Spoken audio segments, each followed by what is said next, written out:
Kita harus mengkalkulasi mana hal yang harus saya pelajari, mana hal yang saya harus fokus, dan mana hal yang saya nggak perlu fokus di situ.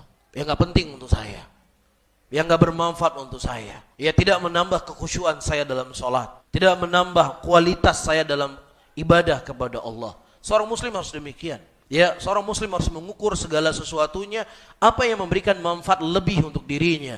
Karena kita hidup di dunia ini cuma sebentar. Sementara ya pertanggungjawabannya itu sangat panjang.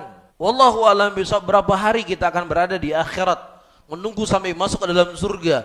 Cuman satu hari di akhirat itu 50.000 tahun di dunia. Satu hari di akhirat itu 50.000 tahun di dunia. Kalau seandainya di akhirat kita cuma 3 hari, berarti 150.000 tahun kita akan berada di padang mahsyar untuk mempertanggungjawabkan apa yang telah kita amalkan hari ini. Makanya saya sebutkan tadi, hidup kita sempit, hidup kita sebentar, hidup kita sesaat.